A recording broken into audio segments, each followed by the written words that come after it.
Bonjour à tous et bienvenue dans cette première édition de MINUSCA Magazine. Une délégation conjointe de haut niveau de l'Union africaine, de la Communauté économique des États de l'Afrique centrale et des Nations unies s'est rendue à Bangui du 27 au 30 octobre. Des détails dans un instant. Et puis dans cette édition, nous allons revenir sur l'inauguration du commissariat central à Bangui. Mais nous commençons par les nouvelles.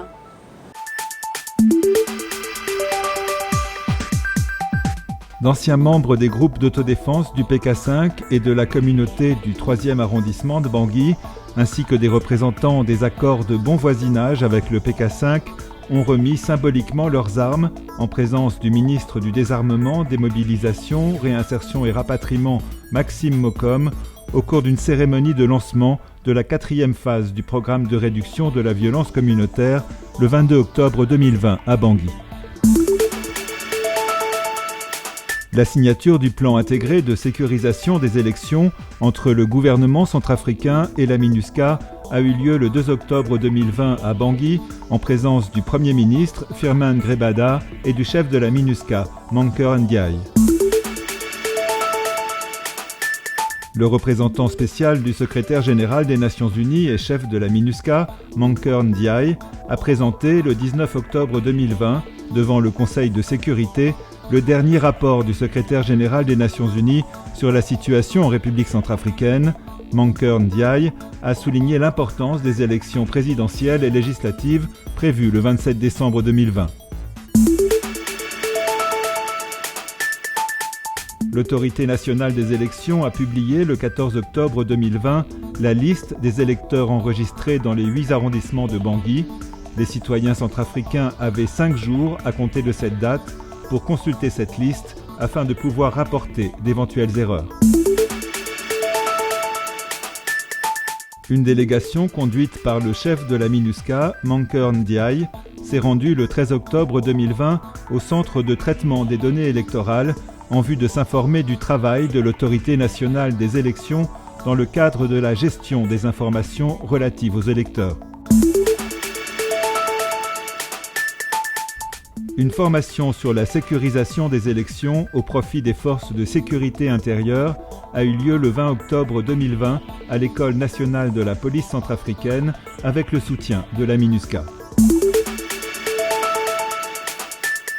2 nouveaux bâtiments ont été remis le 15 octobre 2020 à la Cour constitutionnelle, des bureaux pour les assistants spéciaux des juges de la Cour et une salle de conférence pour le Conseil national de la médiation.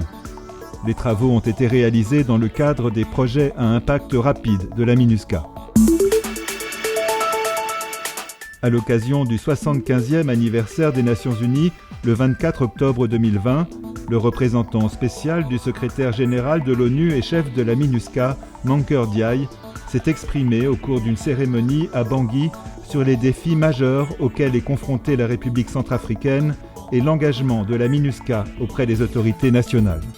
En ces moments où nous sommes confrontés à des défis multiformes qui tendent à mettre en péril la paix et la stabilité en République centrafricaine, il nous revient, nous, la communauté internationale, ensemble, avec les autorités centrafricaines, de prendre toutes les mesures collectives efficaces. Une importante délégation internationale s'est rendue à Bangui du 27 au 30 octobre pour soutenir la mise en œuvre de l'accord politique pour la paix et la réconciliation, ainsi que le processus électoral. Reportage.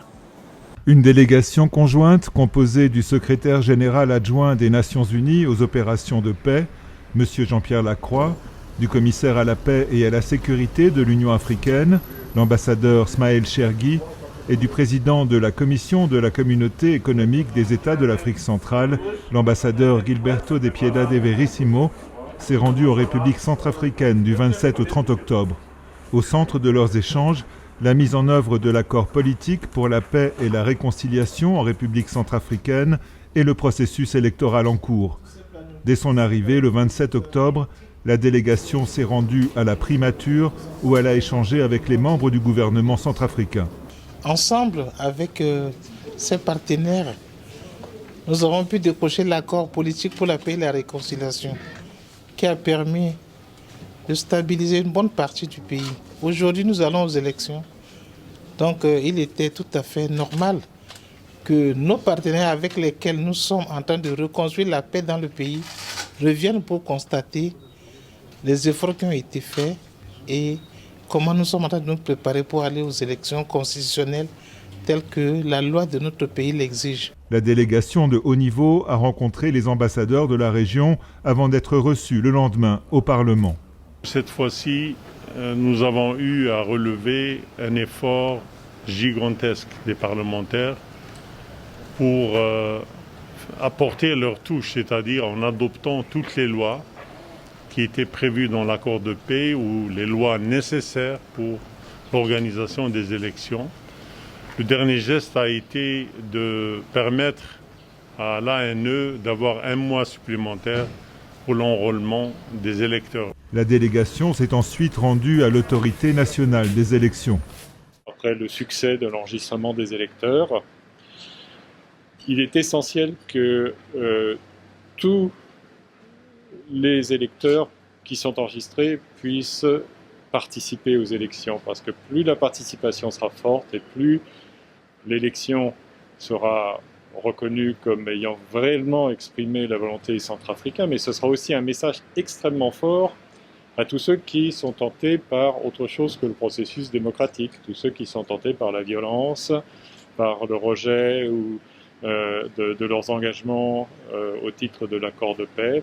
La délégation s'est entretenue avec les partis politiques, les organisations des femmes, des représentants de la plateforme religieuse et des acteurs de la société civile avant d'être reçue le jeudi 29 octobre par le président Touadéra. Nous sommes à un moment important dans la vie de la République centrafricaine avec cette échéance électorale qui se rapproche et pour laquelle il y a un engagement fort qui a été réitéré par le président de la République à mener à bien ce processus dans des conditions de dialogue, d'apaisement, de transparence. La délégation a par la suite échangé avec les chefs des groupes armés signataires de l'accord politique pour la paix et la réconciliation. L'État centrafricain revient dans les régions avec l'administration civile, les préfets, les sous-préfets, la justice, parce que l'impunité est inacceptable. Il faut que les crimes contre les populations et aussi contre nos collègues sur le terrain soient sanctionnés. L'État revient aussi à travers les forces armées, les forces de sécurité centrafricaines avec lesquelles nous travaillons de plus en plus. Donc tout ça se passe. C'est la réalité. Il y a des FACA maintenant déployés dans énormément de localités d'où ils étaient absents et avec eux aussi, comme je disais, les préfets, les sous-préfets, les juges. Alors oui, c'était un processus et oui, il y a encore beaucoup de chemin à faire.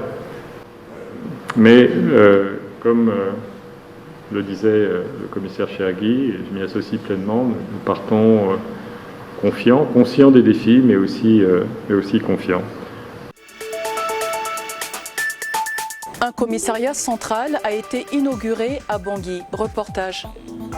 Le nouveau bâtiment du commissariat central de Bangui a été officiellement réceptionné par les autorités centrafricaines le 22 octobre 2020 à l'occasion d'une cérémonie officielle en présence du Premier ministre chef du gouvernement Firmin Grebada. Ce nouveau bâtiment a été construit et équipé par le Programme des Nations Unies pour le développement et la MINUSCA. Comme vous le savez déjà, la composante police de la MINUSCA et le PNUD travaillent conjointement dans le cadre de la mise en œuvre du projet d'appui à la restauration de l'état de droit, dont l'un des volets est rendu manifeste aujourd'hui en termes d'amélioration des conditions de travail et de mobilité de la police. Cette remise inclut non seulement ce bâtiment principal, des équipements pour le personnel, mais aussi 5 pick-up et 15 motos pour un montant de plus d'$1 million financé par l'ambassade des États-Unis. Merci d'avoir regardé cette première édition de MINUSCA Magazine. Nous serons très heureux de vous retrouver le mois prochain. D'ici là, prenez bien soin de vous. À très bientôt.